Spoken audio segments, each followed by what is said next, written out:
आज मैं दलित समाज क्यों बोल रहा हूँ? क्योंकि बहुजन समाज तो कांशीराम जी ने बनाने की कोशिश की और 15 सितंबर 2003 को वो कोशिश नेस्तनाबूद कर दी गई, बंद कर दी गई, एक साजिश के तहत, एक षड्यंत्र के तहत। 15 सितंबर 2003, कौन सी तारीख? 15 सितंबर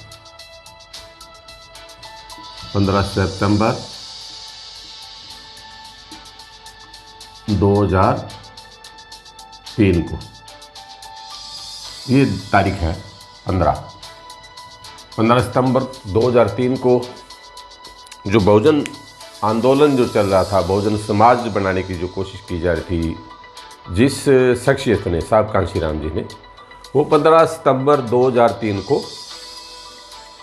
बंद कर दी गई, ख़त्म कर दी गई।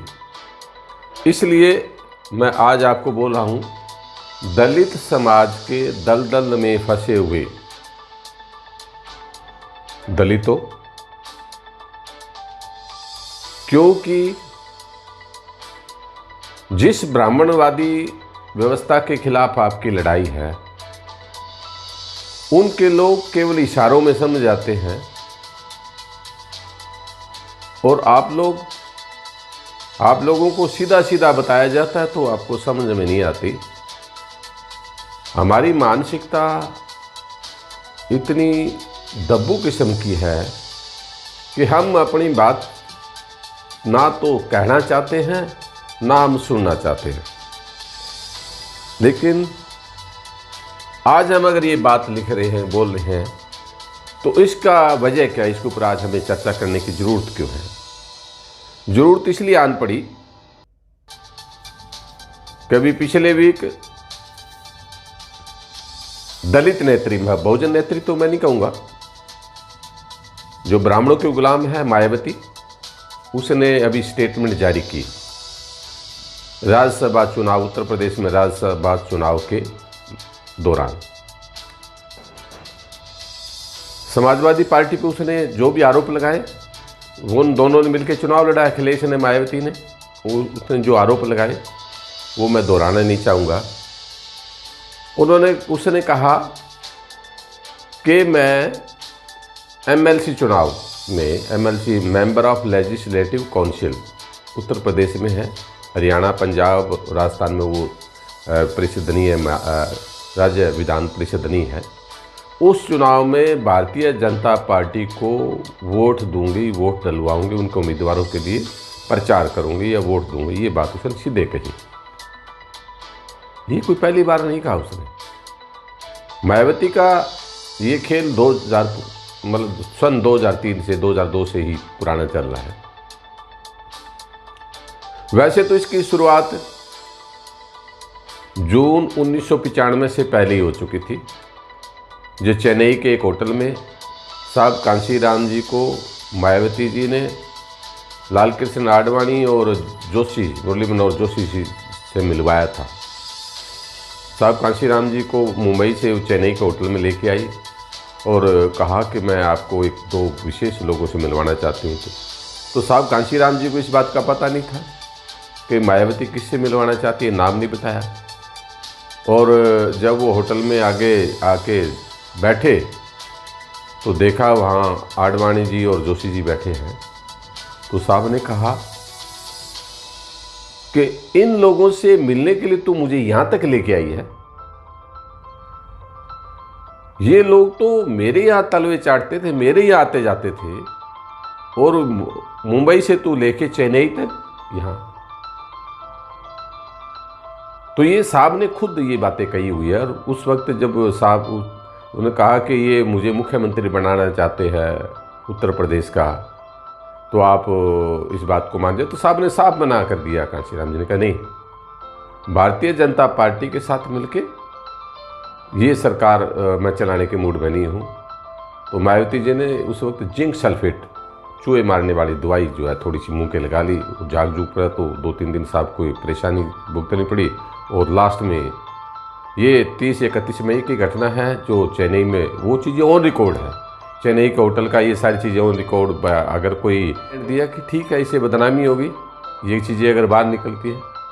2 जून की वो घटना जो 1995 की गेस्ट हाउस कांड, जो भी आप जानते हो लखनऊ का, जो इसका प्रायोजित था मायावती का, जिन लोगों ने इस पे हमला किया बाद में उन्हीं लोगों को इन्होंने टिकट दी, टिकट दे के नवाजा। उसके भाई को उन्होंने जिला प्रमुख बनाया।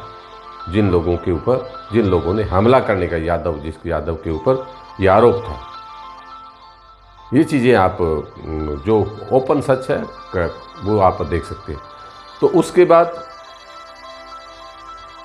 2002 में वो मैं इसमें न्यूज़ साथ लगाऊंगा इसमें वीडियो में कि 2002 में टाइम्स ऑफ इंडिया की न्यूज़ है कि मायावती जी उत्तर प्रदेश गुजरात में नरेंद्र मोदी के प्रचार के लिए गई।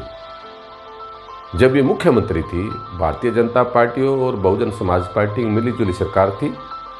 कांशीराम जी को मनाया। कांशीराम जी के बारे में टाइम्स ऑफ इंडिया में ये भी न्यूज़ दी गई कि हम दोनों जाएंगे। उसने अपने लेवल पे भी कांशीराम जी से पूछ लिया है मैंने, जबकि साहब का कोई सहमति नहीं थी। तो कांशीराम जी नरेंद्र मोदी के प्रचार के लिए नहीं गए। उस वक्त नरेंद्र मोदी के लिए अटल बिहारी वाजपेयी ने ये कहा था कि ये जो राजधर्म इसने नरेंद्र मोदी ने नहीं निभाया, जो गुजरात में जो दंगे हुए थे,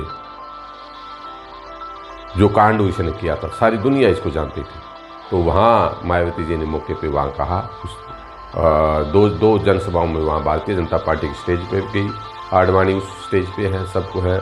उन मंच से इसने कहा कि कांग्रेस के लोग वैसे ही मोदी जी को बदनाम कर रहे हैं।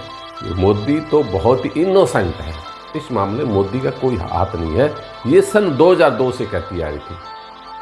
बीच बीच में बड़ा सारा हुआ। स्वामी प्रसाद मौर्य जब इसको छोड़ के चले तो उन्होंने कहा कि कांशीराम जी की, मायावती जी ने कांशीराम जी की हत्या की है, और बीजेपी में चला गया। अब आज के घटनाक्रम पे आता हूँ कि अब अचानक ये मोदी भक्ति, बीजेपी का राग मायावती जी क्यों आलाप रही है। उसका ही वजह ये है कि 30 अगस्त 2020 को जो समाज कल्याण मंत्री आगरा से है, वो जाटव है धर्मेश, उन्होंने स्टेटमेंट दी कि मायावती जी ने कांशीराम जी को मारा है, कांशीराम जी की हत्या में मायावती जी का हाथ है। इस बात की मैं सीबीआई से जांच करवाने के लिए मतलब उत्तर प्रदेश के मुख्यमंत्री जी से मैं मांग करूंगा। ये एक मंत्री कहता है उत्तर प्रदेश का, भी इसी 30 अगस्त 2020 को आगरा में।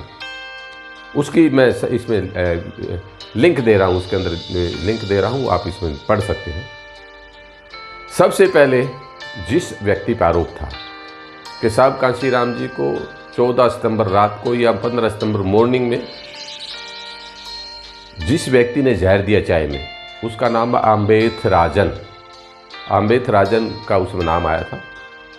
और 15 सितंबर को जो साहब कांशीराम जी को हैदराबाद में जो पॉइजन दिया गया, वो हैदराबाद इंस्टीट्यूट के रिकॉर्ड से आप निकाल सकते आदमी, तो वो उसमें उस रिकॉर्ड से वहाँ हैदराबाद के इंस्टीट्यूट में जाके रिकॉर्ड निकलवा सकते हैं। 15 सितंबर 2003 को कांशीराम जी को उस पर कोई ऐसी जहरीली चीज़ दी गई थी। ये ऑन रिकॉर्ड चीज़ें हैं, ये सारी दुनिया जानती है। और उत्तर प्रदेश के जाटव तो सारे जानते हैं, सबको पता है कांशीराम जी को मारा। मैं सीधा आरोप लगा रहा हूँ, सबको पता है। लेकिन वो क्योंकि अपने स्वार्थ में मायावती जी के ऊपर सवाल खड़ा नहीं करना चाहते। बस हम इसलिए कर रहे हैं क्योंकि हम कांशीराम जी के फॉलोवर हैं। हम कांशीराम जी की बात को कि उनको मारा गया है, तो सबसे पहले क्या किया कि जो ही 30 अगस्त की स्टेटमेंट आती है, तो इसका सबसे बड़ा चमचा, सबसे प्यारा विश्वसनीय आदमी अम्बेथ राजन सबसे पहले भारतीय जनता पार्टी ज्वाइन करता है। क्यों करता है? अगर सीबीआई इंक्वायरी होती है तो ये जांच आएगी कि वो तो हैदराबाद इंस्टीट्यूट में क्लियर है कि उसने जहर दिया है अम्बेथ राजन ने। तो ये जांच हो इससे पहले कि उसके ये फंदा उसके गले तक जाए, इसलिए सबसे पहले इसका सबसे विश्वसनीय आदमी और बिना मायावती से सलाह किए वो गया नहीं होगा। तो अम्बेथ राजन जो 2 बार मायावती ने राज्यसभा का मेंबर बनाया, 2007 से 2009, 2009 से 2016 तक 2 बार राज्यसभा मेंबर जो बना, जिसके पास में टोटल 20,000 रुपये भी टोटल उसके पास नहीं थे जिस वक्त उन पहली बार राज्यसभा का मेंबर बना जो। लेकिन आज उसके पास में 350-400 करोड़ की प्रॉपर्टी है, वो कहाँ से आ गई? तो इसकी शुरुआत भारतीय जनता पार्टी से के पास जाने की शुरुआत वो योगी जी के मंत्री के द्वारा दी गई स्टेटमेंट है। ये मायावती और उसके गुर्गे सारे के सारे नीतीश कुमार ने जिस तरीके से बिहार में लालू यादव के साथ कोलिशन गवर्नमेंट को तोड़ के और बीजेपी के साथ जो आया था, सेम रास्ता मायावती भारतीय जनता पार्टी के साथ 2022 के चुनाव में करना चाहती है। इसलिए इसकी मजबूरी थी, अगर वो स्टेटमेंट ना आती तो ये मुलायम सिंह के, अखिलेश यादव के ऊपर ही आरोप ना लगाते। ये तो मैं ये केवल कुछ बातें आपके सामने रखना चाहता था।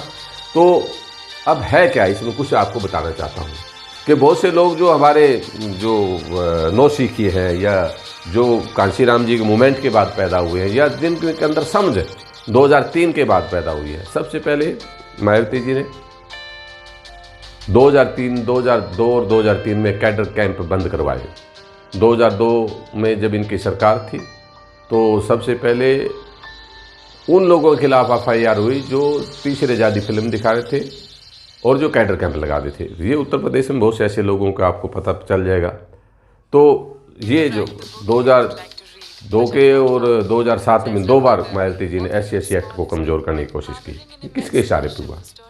सतीश मिश्रा जब से मायावती का बॉस बने हैं, बहुत से हमारे नौसिखिए उत्तर प्रदेश में थोड़ा जाति समीकरण आपको मैं बता दूं कि पश्चिमी उत्तर प्रदेश आगरा कमिश्नरी के आसपास के जो चमार हैं उन्होंने अपने आप को जाटव लिखना शुरू कर दिया कोई 30-35 साल पहले, जिसका ऐतिहासिक कोई कारण मुझे नज़र नहीं आता।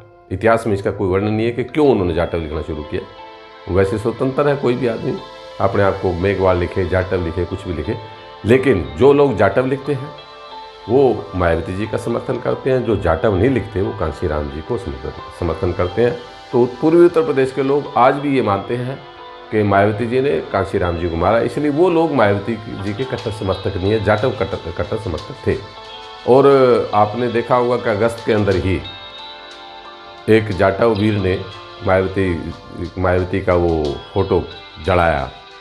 क्यों जलाया वो तो वो जवाब दे सकता, बाद में शायद माफ़ी मांग ली, लेकिन वो शायद कमज़ोर रहा होगा। तो उसने जलाया, फ़ोटो जलाया, तो ये आप समझ सकते हो, वो चीज़ें ऑन रिकॉर्ड है, वो आपके सामने आएंगी।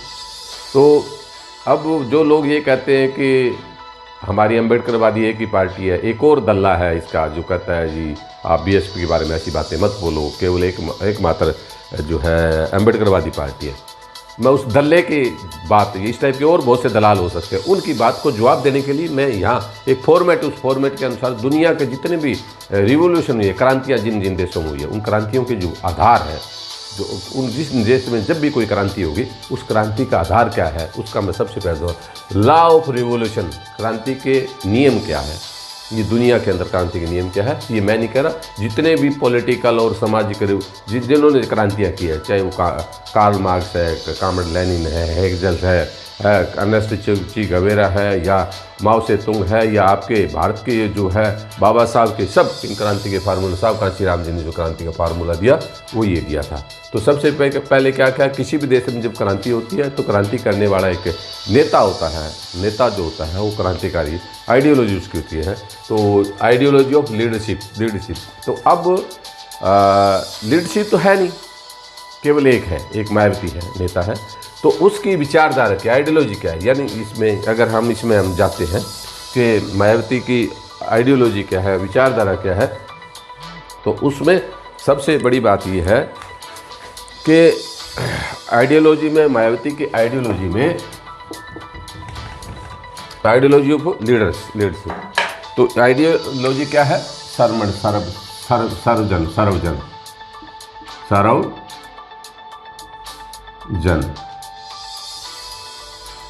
सर्वजन,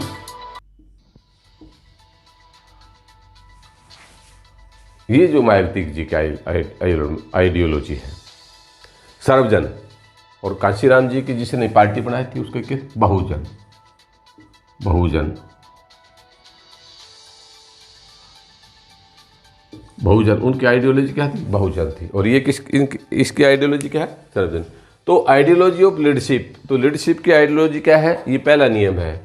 तो यहाँ कौन है, मायावती। नेता कौन है इसकी, अगर इसमें ईमानदारी से हम जांच करें तो मायावती जी की जो है आइडियोलॉजी क्या है, मायावती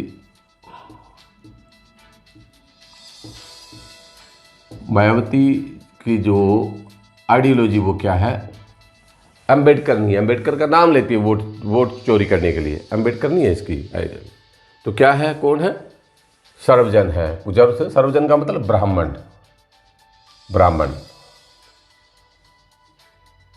ब्राह्मण जो है ना, ये सतीश मिश्रा इसके आदर्श है। कांशीराम जी सतीश मिश्रा इसके गुरु आज के दिन। तो ये क्या है, सबसे पहले आइडियोलॉजी क्या है, इस पे काम करती है। लीडरशिप की आइडियोलॉजी क्या है मायावती की, ये आइडियोलॉजी सर्वजन है, ब्राह्मण है, बहुजन नहीं है। ठीक है, तो ये है सबसे पहले रिवोल्यूशन आइडियोलॉजी क्या है। दूसरा क्या है, ideology of the party. Party कौन सी है, बीएसपी। अब बीएसपी से आप क्या कह सकते हो, इसमें अगर पार्टी है बीएसपी है, तो बीएसपी का मतलब आप कह सकते हो बीएसपी। बीएसपी का मतलब ब्राह्मण समाज पार्टी।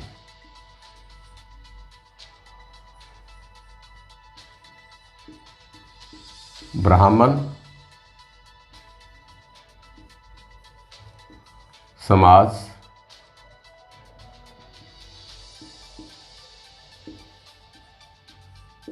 पार्टी।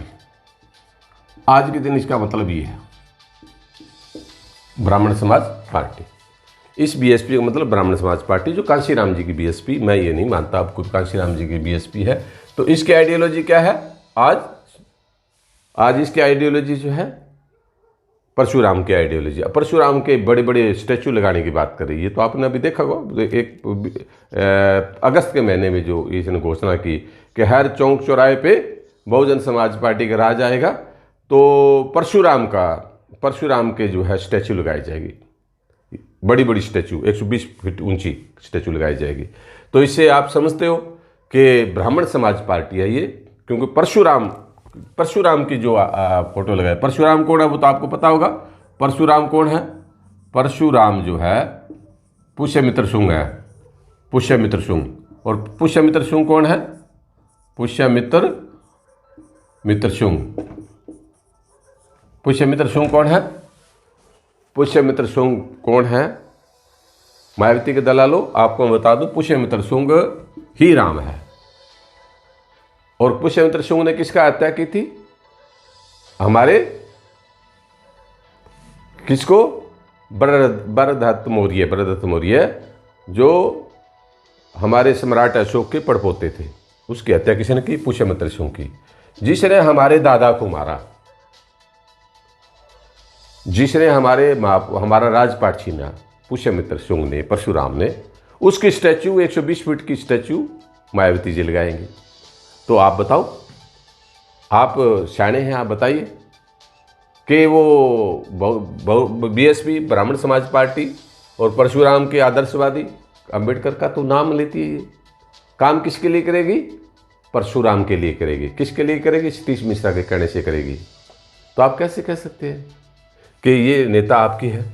तो ये जो है दूसरा, इसमें जो पार्टी का जो हमारा राजनीतिकरण जो है उसका चेंज किया इसने। क्या किया, साहब कांशीराम जी ने क्या थ्योरी दी थी, बहुजन हिताय बहुजन सुखाय। इसने क्या बना दिया, सर्वजन हिताय सर्वजन सुखाय। इसका मतलब कि 90 बकरे या 85 भेड़ बकरियां और 15 शेर, क्या होगा,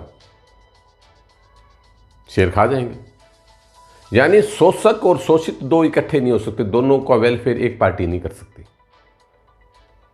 या सो आप शोषित समाज के साथ है या आप शोषक समाज के साथ है।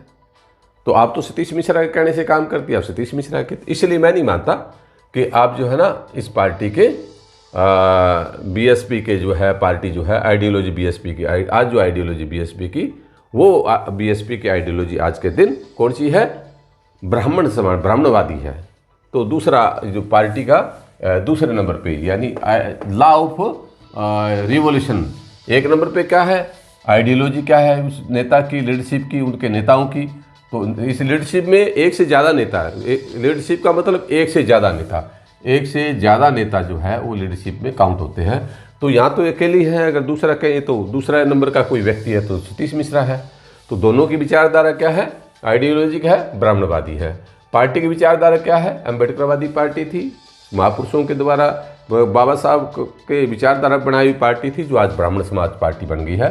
तीसरा क्या है, इस पार्टी में वर्कर उनकी क्या है आइडियोलॉजी, उनकी वो आइडियोलॉजी मायावती की जो आइडियोलॉजी वर्कर की आइडियोलॉजी है।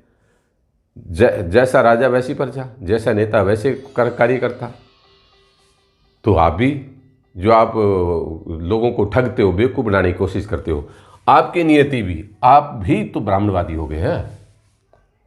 उत्तर प्रदेश में मायावती ने जितने प्रभारी बनाए, जिन जिन राज्यों में जितने के जितने प्रभारी थे, वो चमारों में ही नहीं, चमारों के अलावा जाटव, क्योंकि ये खुद जाटव है तो चमारों पे विश्वास नहीं करती, तो सबसे ज़्यादा विश्वास किस पे करती है, जाटव पे करती है। और जाटव उस वक्त की बात बता रहा हूं, आज तो नहीं करती, आज तो सतीश मिश्रा भी करती है। तो जाटवों को ये इसने प्रभारी बनाए। आज भी देखो जिन जिन स्टेट में जो भी प्रभारी है वो केवल जाटव है, चमार नहीं है। चमारों में भी तो जो लल्लू किस्म के चमार है, जो इस मायावती के वैसे दलाली करते हैं, उनको समझ तो इस बात की है नहीं। तो ये जो है ना वर्कर, जो है ना वर्कर भी है ना, क्या है, तीसरा नंबर क्या है, आइडियोलॉजी ऑफ वर्कर। तो वर्कर की, कार्यकर्ताओं की आइडियोलॉजी क्या होगी, वो जैसे नेता होगी वैसी आइडियोलॉजी होगी। तो मायावती जो आज जो है ब्राह्मणवादी है, तो पार्टी भी ब्राह्मणवादी है और उसका वर्कर भी ब्राह्मणवादी है। तो अब क्या है, एक्सेप्टेंस ऑफ द लीडरशिप। अब इसका है कि ये अगर ऐसी परिस्थितियां हो तो लोग उस नेतृत्व को, उस नेता को या एक नेता को या एक से ज़्यादा नेता को, क्या एक्सेप्टेंस ऑफ लीडरशिप, क्या लोग स्वीकार कर रहे हैं? नहीं कर रहे हैं। क्यों नहीं कर रहे हैं? कि जो पार्टी 16 राज्य में सेकंड नंबर की पार्टी थी, लार्जेस्ट तीसरे नंबर की पार्टी थी, उत्तर प्रदेश को छोड़ के किसी भी स्टेट में इसकी मान्यता खत्म होने पे जा रही है। 1-1.5% वोट भी इसका नहीं रहा। जो 16% वोट है, हरियाणा में थे, पंजाब में थे, हिमाचल में था, उत्तराखंड में था, झारखंड में था, राजस्थान में था, दूसरी जगह था, है ना, मध्य प्रदेश में था, महाराष्ट्र में था, 3.5-4%, 5% वोट थे। आज सभी जगह 1-1.5% वोट आपके रह गए हैं। तो इसका मतलब आपकी लीडरशिप को लोग स्वीकार नहीं कर रहे हैं, आप स्वीकार नहीं कर रहे हैं। और पिछले 16 साल से आपने कोई भी एमएलए और एमपी का चुनाव नहीं लड़ा। आप राज्यसभा में गए हैं और मायावती राज्यसभा में गई है, या राज्य विधान, जब ये 2007 से 2012 तक जब उत्तर प्रदेश की मुख्यमंत्री थी, तब भी इसकी हिम्मत नहीं हुई कि ये सीधा जनता के सामने जाके चुनाव लड़ सके। इसने क्या किया, एमएलसी थी। मेरे ख्याल में पहला उत्तर प्रदेश का पहला उदाहरण है कि वहाँ का मुख्यमंत्री एमएलसी रहा है, मेंबर ऑफ लेजिस्लेटिव काउंसिल। क्योंकि इसको डर लगता है कि अगर मैं एक बार हार गई, क्योंकि लोगों की लीडरशिप लोगों ने स्वीकार करना बंद कर दिया, लोग आपके ऊपर भरोसा नहीं करते। और मायावती इस बात को अच्छी तरह से जानती है कि लोग मुझे वोट नहीं देंगे। इस वजह से जो है इसने कोई भी विधानसभा, लोकसभा का चुनाव नहीं लड़ा, इसलिए राज्यसभा में गई, इसलिए इसने एमएलसी का चुनाव लड़ा। तो ये जो है एक्सेप्टेंस ऑफ लीडरशिप, लोगों ने काटा मार दिया कि नहीं, मायावती कोई पसंद नहीं करते, वर्कर को, इनके वर्कर को कोई पसंद नहीं करता, इनकी पार्टी से लोग दूर हो गए, इसकी लीडरशिप को लोग पसंद नहीं करते। यहाँ जो है शून्य है, जीरो, ZERR, जीरो है ना, है? ये हालत है इसकी। तो ये जो है ना मायावती जी का ये हालात है। वर्कर जो है उत्तर प्रदेश का, पूरे भारत का वर्कर ही उनको पसंद नहीं करता। अब क्या प्रोग्राम ऑफ पार्टी, प्रोग्राम खत्म है, पार्टी कोई प्रोग्राम नहीं। पार्टी का एक सूत्री कार्यक्रम है कि पार्टी से अगर मायावती से आप मिलने जाओगे तो आपके पास कम से कम 1.25 लाख, जैसे जू में हम जाते हैं ना, जू चिड़ियाघर में हम जाते हैं तो वहाँ टिकट लगती है। तो मायावती से अगर किसी को मिलना है तो 1.25 लाख की, सतीश मिश्रा ने वो किया, 1.25 लाख रुपये की आपकी पर्ची कटेगी, फिर आप मायावती से अंदर जाके जय भीम बोल सकते, मिल ही नहीं सकते। तो ये जो है ना, पार्टी का कोई प्रोग्राम तो रहा नहीं। क्या प्रोग्राम है? पार्टी किसी पे आंदोलन नहीं करती, किसी जुल्म जाती हो तो आंदोलन नहीं करती, केवल एक महीने में एक बार आके और एक बंदा ANI का बुलाती है, उसके सामने अपना एक सतीश मिश्रा के द्वारा टाइप किया हुआ एक लेटर, 3-4 लाइन की एक प्रेस स्टेटमेंट पढ़ती है और उठ के चली जाती है, कोई प्रश्न उत्तर नहीं होते। मेरे ख्याल में भारत की पहली एक ऐसी नेता है जिसके कोई मीडिया का कोई व्यक्ति सवाल नहीं कर सकता, क्योंकि केवल बुलाया एक आदमी को जाता है, ANI का एक व्यक्ति आता है, ANI फिर उसको न्यूज़ को आगे भेजती है। वहाँ भी सतीश मिश्रा ने सौदा किया हुआ है कि केवल ANI के संवाददाता वहाँ होता है, ANI का संवाददाता आगे इस न्यूज़ को आगे भेजता है, बुलेटिन, इस न्यूज़ बुलेटिन को आगे भेजता है, उसमें इसको पैसे कमाने होते हैं। तो प्रोग्राम ऑफ पार्टी कुछ नहीं है, कोई प्रोग्राम नहीं पार्टी का, केवल टिकटें बेचनी होती है। A4 साइज़ का पेपर होता है, उस A4 साइज़ के पेपर को लाखों और करोड़ों में बेचा जाता है। पहले करोड़ों में बाकी स्टेट में बिकता था, बाकी उन तो लोगों ने खरीदना बंद कर दिया टिकट इनकी। पंजाब में खाली थी, सीटें नहीं लड़ी, हरियाणा में इसकी टिकट को किसी ने पैसा नहीं दिया, राजस्थान में भी जो गलती से कोई हाथ लग गया, अशोक गहलोत ने कुछ अपने लोगों को भेज के और टिकट खरीदवा के चुनाव लड़वाया था, उसके बाद वो बंदे अशोक गहलोत के साथ चले गए। मध्य प्रदेश में ऐसा हुआ। तो अब तो जो दूसरी पार्टियों के लोग अपने बुजुर्गों को भेजते हैं और आप इस मायावती की पार्टी से टिकट खरीदते हैं, चुनाव लड़ते हैं। और ये जो लोग, हम तो जब भी कह रहे थे 2 फरवरी 2017 को हमने कहा था कि मायावती जो है 20 सीट भी पूरी नहीं आएगी। जिन लोगों ने इससे टिकट लेके मोल पैसे दे के टिकट लिया है, वो लोग जल्दी राज्यसभा का चुनाव होगा, अपनी टिकट बेच देंगे, अपने वोट जो है पैसे लेके देंगे। तो जो विधायक इनको छोड़ के गए हैं वो इसलिए छोड़ के गए हैं क्योंकि उन लोगों ने टिकट मोल ली थी, पैसे दे के टिकट ली थी। अब उन्होंने वो टिकट के जो पैसे पूरे करने थे, इसलिए दूसरी किसी पार्टी में जाके उन्होंने ये खेल रचा। अभी चलो विधानसभा इस राज्यसभा के चुनाव में हम हमारे जो टिकट को जो पैसे लगे वो पूरे कर लें। ये जो बात है और रिकॉर्ड है, ये जो उन लोगों ने पैसे में जिस तरीके से पैसे में टिकट खरीदी और जिस तरीके से उन्होंने चुनाव लड़ा, उन्होंने अपना खर्चा पूरा करने के लिए वो वहाँ चले गए। तो वो कोई कैडर बेस लोग थोड़े थे, पार्टी वर्कर थोड़े थे जो आपके MLA हैं 19 के 19, या जो लोग छोड़ के गए हैं वो बहुजन समाज पार्टी कार्यकर्ता थोड़े रहे हैं, कोई भी नहीं था उनमें से। तो आपकी पार्टी कार्यकर्ता नहीं है, जिनको आप पैसे में टिकट देंगे तो उनकी मर्जी है वो आपके साथ रहे ना रहे। इसमें रोना किस लिए रोते हो? राजस्थान के बाद भी आपने ये बीजेपी के कहने से शोर मचाया। जब वो 2 महीने बाद आप करें मेरे MLA को अशोक गहलोत ने ऐसा किया, अशोक गहलोत ने इससे पीछे वाले चुनाव पारी में भी ऐसे ही किया, दूसरी बार भी किया, क्योंकि उन लोगों को अशोक गहलोत ने तो पैसा दिया था आपसे टिकट लेने के लिए, वो उनका अशोक गहलोत के आदमी थे।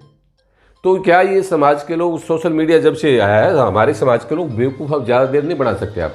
सतीश मिश्रा के कहने से भी, आपके कहने से, आपका तो औकात काम है, पता है, आपके साथ तो हमने काम किया है, आपका दिमाग जितना चलता है, इसलिए कोई ऐसे चक्कर नहीं है। तो क्या है, एक्सेप्टेंस ऑफ लीडरशिप, हमारे समाज के लोगों ने एक्सेप्टेंस करना, इसको आप पे विश्वास करना बंद कर दिया, आपको स्वीकार नहीं करते। प्रोग्राम ऑफ पार्टी, आपका पार्टी का कोई प्रोग्राम नहीं है, आपका एक सूत्री कार्यक्रम है कि जहाँ चुनाव होता है आप टिकट बेचते हैं। और आपने तो बिहार के अंदर चुनाव में ऐसी हालत कर दी, ओवैसी को फंसा के खड़ा कर दिया। वो तो बीजेपी के कहने से आप टिकटें बांटते हो, बीजेपी के कहने से जो है आप अपना दूसरी पार्टियों के साथ समझौता करते हो। तो पूरे भारत में कोई भी दलित नेतृत्व पैदा होता, आप उसको पैदा नहीं होने देते, किसी भी लीडर के आप पीछे पड़ जाते हो। तो ऐसी हालात है। तो इसलिए प्रोग्राम ऑफ पार्टी क्या है, दलितों का ज़्यादा से ज़्यादा बरवाना, ज़्यादा से ज़्यादा न्याय अत्याचार हो। और आपने तो खाली एक स्टेटमेंट देनी है। हाथरस कांड में क्या कहा, मैं योगी जी से कहूँगी जो है ठीक से इसमें इंक्वायरी किया जाए। बोलती ना, आपके पास में लाखों लोग थे, आप सड़क पे आती, आप कहती कैसे मेरे समाज के लोगों को मिलने क्यों नहीं देते तुम, पुलिस को उन्हें घेरा डाल के क्यों बैठे हुए, मीडिया के लोगों से आप क्यों नहीं मिलने दे रहे। एक बार बोलती, आप आती हाथरस, क्योंकि आपको योगी और मोदी दोनों को राजी रखना आपकी मजबूरी थी। समाज राजी रहे ना रहे इस बात की आपको परवाह नहीं है, समाज की आपको परवाह नहीं है। लेकिन योगी नाराज ना हो, मोदी नाराज ना हो, इस बात की हमेशा से ध्यान रखते हो। इसलिए आप ANI के एक संवाददाता को बुलाती हैं, एक स्टेटमेंट पढ़ती है 4 लाइन का, और आराम से जाके 15-20 दिन सो जाती हैं। इतना है अब आपका। तो पार्टी का कार्यक्रम, इनका खाली प्रोग्राम ये रह गया कि मायावती जी ANI के एक संवाददाता को बुलाती है और 15-20 दिन में और एक स्टेटमेंट देती है, ये प्रोग्राम रह गया पार्टी का। अब आगे क्वालिटी ऑफ लीडरशिप। अब ये क्या है कि लॉ ऑफ रिवोल्यूशन कहते हैं कि प्रोग्राम क्या होंगे, क्वालिफिकेशन ऑफ लीडरशिप है, quality of leadership. Quality of leadership क्या होगी, यानी नेतृत्व के गुण क्या होगा, वो क्रांतिकारी हो, लीडर हो, साहसी हो, आप पता है बिल्ली से डर जाती हैं। आप कितने बहादुर हैं, आप कितने लीडर हैं, ये सब दुनिया जानते हैं। जो आपके साथ जिन लोगों ने काम किया वो सब जानते हैं आप में क्वालिटी क्या है। आप एक आरोप बिना पढ़े नहीं, आरोप किसी के ऊपर आरोप लगाना, वो भी आपको पढ़ के आरोप लगाना पड़ता है। अखिलेश पे मैं देख रहा था, अखिलेश पे आरोप लगाना था, उसको भी सतीश मिश्रा ने जैसे टाइप करके दिया वैसे आपने पढ़ा। कम से कम आरोप तो सीधा लगा दो यार, ये तो कम से कम आप कर ही सकती थी, बिना पढ़े बोल सकती थी। मैं कहीं कोई किताब नहीं ले रहा, मैं भी तो बोल रहा हूँ ना। क्या आप जो है लगभग 70 साल की होने जा रही हैं, आपको पता नहीं इतने साल की उम्र में क्या आरोप क्या था, वो भी पढ़ के लगाना पड़ेगा। तो ये हालत आपकी है। तो क्वालिटी ऑफ लीडरशिप आप में, क्वालिटी मुझे नहीं लगता कि कहीं कोई क्वालिटी इस टाइप की है। लीडरशिप की क्वालिटी आप में है नहीं, आप नेतृत्व करने के काबिल नहीं है। और सबसे लास्ट में जो इसका क्या क्वालिटी ऑफ लीडरशिप के ये 3 पैरामीटर है कि 3 पैरामीटर क्या है, ये 3 पैरामीटर है क्वालिटी ऑफ लीडरशिप में। क्या है? Number 1 cadre base. तो आपके कैडर बेस आप में रहा ही नहीं, आप कैडर बेस है ही नहीं। कैडर बेस का मतलब हमारे महापुरुषों की विचारधारा का पता हो, महापुरुषों का इतिहास का पता हो। हमारा इतिहास क्या है वो आपको इतिहास का या तो पता नहीं है, या जानबूझ के आप डरी हुई है, या जो है उस इतिहास के बारे में आप जानना नहीं चाहती, उस बात के बारे में कहना नहीं चाहती।